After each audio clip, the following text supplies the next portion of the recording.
مفيش حد بينجح من غير ما يذاكر، فلازم تذاكر لها صح وتطبق ليلة الامتحان. والنهارده ليلة امتحان لمباراة القمة الأهلي والزمالك. السلام عليكم ورحمة الله وبركاته، وأهلا بكم في حلقة جديدة بل ونهائية بإذن الله تعالى. قبل بداية ونهاية لا ننسى دوما الدعاء لإخواتنا في فلسطين، اللهم انصر إخواننا المستضعفين في فلسطين. ما ينساش أنت تنزل تصلي على النبي في الكومنتات على تشفع لنا يوم القيامة. في البداية كده أحب أقول لك إن دي القمة رقم 131 اللي تجمع النادي الأهلي مع نادي الزمالك. فكرة القدم في مصر عزيزي المشاهد تتكون من أهلي وزمالك، مع احترامي لكل الأندية، لكن هي دي القمة الأعظم في تاريخ الدوري المصري.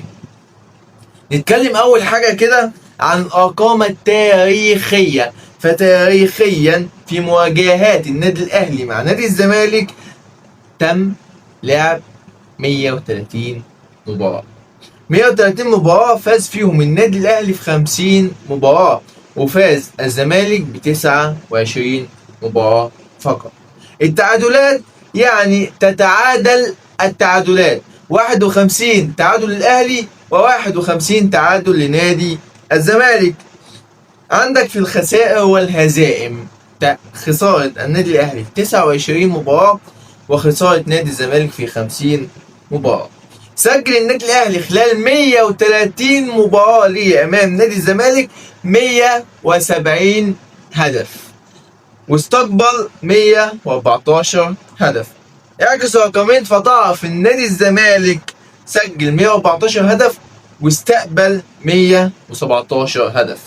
فكل الأرقام حاليا بتقول ان النادي الأهلي دايما هو اللي ارقامه اعلى، ودايما هو اللي بيفوز على نادي الزمالك، واكتر نادي بيسجل امام نادي الزمالك. ده طبعا بالنسبه للقمه، فنادي الزمالك سجل 114 والنادي الاهلي سجل 117، ودي ارقام جيده جدا جدا للنادي الاهلي. طيب ابو سعيد، ما تيجي اتكلمنا عن القيمه السوقيه. القيمه التسويقيه اللي هقول لك ابرز 3 لعيبه من الاهلي وابرز 3 لعيبه من نادي الزمالك. فابرز 3 لعيبه من نادي الزمالك هما خوان الفينا. فخوان الفينا قيمته التسويقيه تبلغ 1,500,000 ويليه طبعا دونجا اللي قيمته التسويقيه 1,200,000. يليه برضه عدي الدباغ اللي قيمته التسويقيه تبلغ ايضا 1,200,000. ده ثلاثي نادي الزمالك او اغلى 3 لعيبه داخل نادي الزمالك. لو جيت بقى تتكلم عن النحو الاخر بل النادي الاهلي، فهتلاقي ان القيمه التسويقيه للعيب واحد فقط هتلاقيه اكتر من اللعيبه دي كلها. يعني انت لو جمعت اللعيبه دي كلها هتلاقيهم كام؟ يعني 3,900,000 دولار. دول 3 لعيبه لو جمعناهم مع بعض. طيب هتجيب لعيب واحد بس من النادي الاهلي اللي هو محمود حسن تريزيجيه، قيمته التسويقيه فقط 5 مليون دولار. يعني واحد عندنا ب3. ده في القيمه التسويقيه عشان محدش يفهمني غلط. طيب ويليه طبعا امام عاشور اللي قيمته التسويقيه 4 مليون دولار. بيهم كلهم برضه امام عاشور بيهم كلهم ايا كان. تمام. يليهم احمد سيد زيزو قيمته التسويقيه تبلغ 3.5 مليون دولار. فهنا ايضا يتفوق النادي الاهلي بالنسبه للقيمه التسويقيه وبالنسبه للسكور العالي داخل النادي الاهلي، وبالنسبه لحاجات كتير جدا جدا. فالنادي الاهلي يتفوق دائما على نادي الزمالك. طيب تعالوا بقى كده نتكلم عن غيابات النادي الاهلي امام نادي الزمالك غدا باذن الله. المباراه طبعا هتكون في استاد القاهره الساعه 8 مساء. الغيابات، ففي غيابات كتير جدا داخل النادي الاهلي، ابرزهم زيزو وامام عاشور. زيزو رسميا خارج قائمه النادي الاهلي امام نادي الزمالك. لماذا؟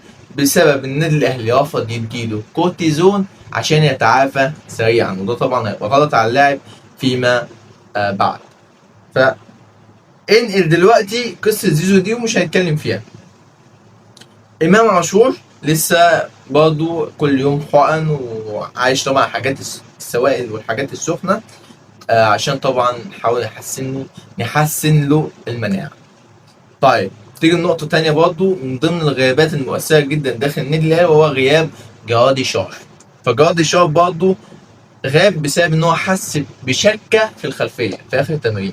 هو حس بالشكه دي، قال له لا اقعد على جنب، ما فيش لعب، مش هتلعب، انا مش هغمد بلعيبه تانية، ما بعد كده مش هلعب بحد، هنده بقى للناس اللي في المدرجات تنزل تلعب. فغياب احنا قلنا دلوقتي زيزو، امام عاشور، وجرادي شار، دول ابرز الغيابات. يليهم بقى اشرف ديري. اشرف ديري رجع من الاصابه، خد تمرينه، اتصاب في التمرين وروح بيتهم بقى، خلاص بقى، شكرا بقى اقفل بقى وافتح كشك، تمام، وهات كرسي متحرك واقعد عليه. ما انت كده ما لكش حلول تانية، حلول الطب انتهت معاك خالص. فانت كرسي متحرك كده جميل لذيذ تمام زي الفل، وافتح كشك واقعد بقى، ما مالكش شغل في كرة القدم. اتجدد الاصابة والنادي الاهلي رسميا قرر ان هو هيمشيه، يعني ده كلام رسمي.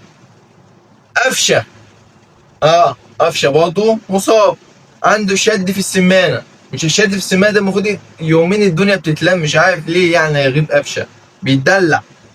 وغياب طبعا كريم فؤاد ومحمد شكري، دول عارفين قصتهم من فتره. دي غيابات الاهلي. طب تشكيله النادي الاهلي المتوقعه استنى عليها شويه. ما استنى، مش هقول لك التشكيله لما لازم احمسك، لازم اديك حته كده جميله.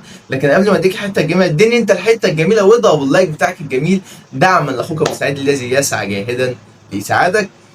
واحب اقول لك ان الاستاذ عمرو الدرديري الزملكاوي الشهير طبعا كان مع مهيب عبد الهادي.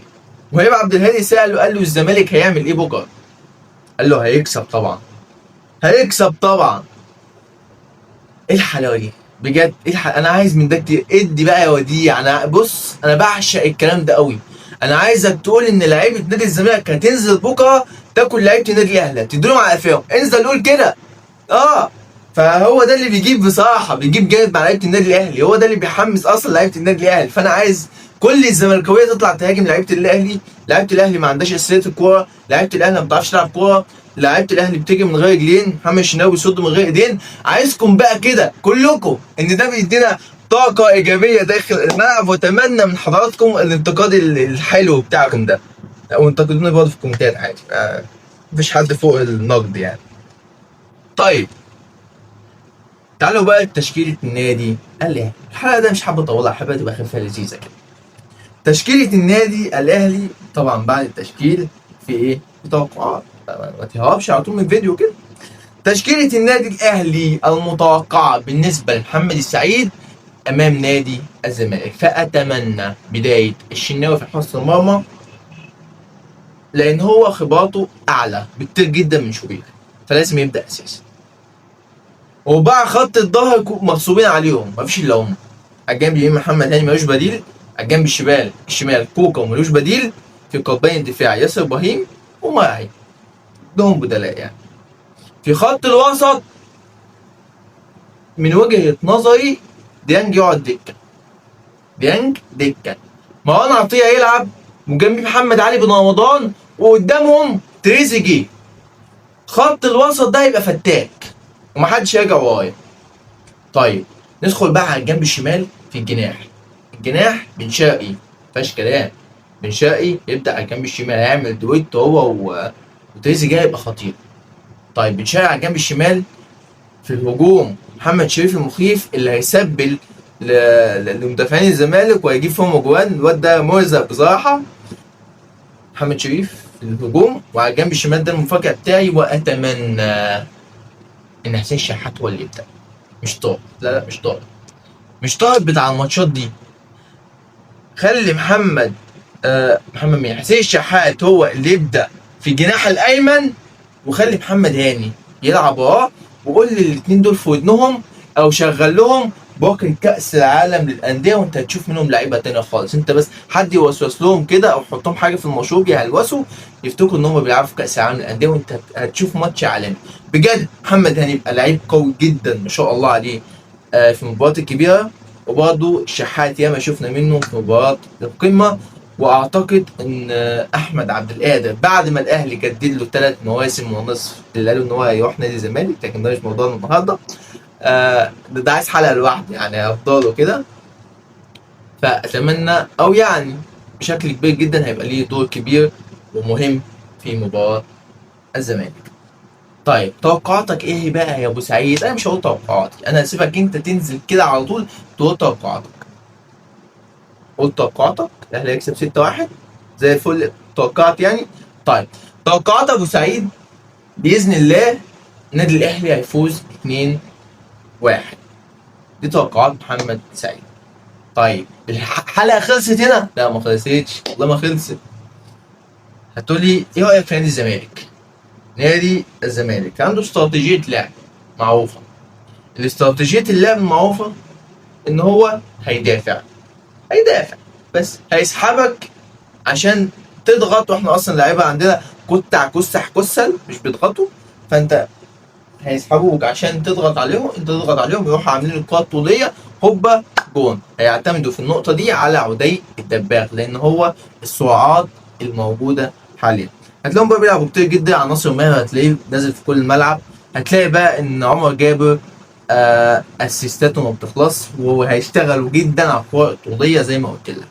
فده نادي الزمالك. طيب نقطه القوه في نادي الزمالك حاجتين: الكره الطوليه واخوان الفينا ومهاراته والخوف بجد منه. فلازم كوكا يعني يصلي الفجر ويصلي الظهر ويصلي المغرب والعشاء، يعني يصلي كل الصلوات، يصلي لمده الشهر اللي فات.